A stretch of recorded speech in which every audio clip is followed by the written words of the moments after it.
যেমন বাগান আপুয়ার চোট সংক্রান্ত অনেকে আমাকে এসএমএস করছে, কমেন্ট করে জানাচ্ছে দাদা আপুয়ার চোটের আপডেট কি, বা আপুয়া কি ডায়মন্ড হারবার এফসির সাথে খেলবে। দেখো আপুয়ার চোট এমন কিছু সিরিয়াস নয়, আপুয়া ডায়মন্ড হারবার এফসির সাথে ম্যাচে খেলতেও পারে, খেলতেও পারে, বাট এখানে একটা কোয়েশ্চেন মার্ক থাকছে। কেন? কারণ আপুয়া যে মোহামেডান এফসির সাথে ম্যাচে রেড কার্ড খেয়েছিল, সেই রেড কার্ড অনুযায়ী আপুয়া পরের দুটো ম্যাচে ব্যান খাওয়ার সম্ভাবনা মানে খুব বেশি। অনেকবার বলবে দাদা রেড কার্ড খেলে পরের একটা ম্যাচে নেক্সট একটা ম্যাচে সাসপেন্ড হয়, তাহলে দুটো ম্যাচে কেন?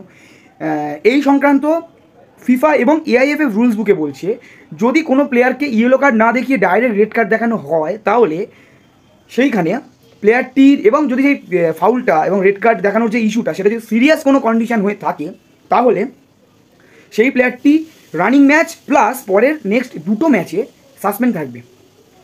তো এইবার কথাটা হচ্ছে আপুয়ার চোট যদিও বা সিরিয়াস না হয়ে থাকে আপুয়ার চোট যদি সেরেও যায়, যদি 8 তারিখে অনুশীলন আপুয়া যোগও দেয়, 99% চান্স আছে আপুয়া ডায়মন্ড হারবার এফসিতে খেলতে পারবে না। ডায়মন্ড হারবারের সাথে যে ম্যাচ হবে সেই ম্যাচেতে আপুয়া খেলতে পারবে না, 99% চান্স।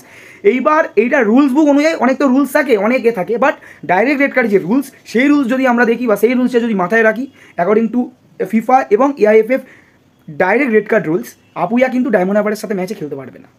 তো যাই হোক, কোনো অসুবিধা নেই, আমাদের অন্য অনেক প্লেয়ার আছে তারা খেলে দেবে, বাট আপুয়া কিন্তু ডায়মন্ড হারবারের ম্যাচেতে অনিশ্চিত ভাই, সেটা চোটের জন্য না হলেও রেড কার্ডের জন্য অবভিয়াসলি।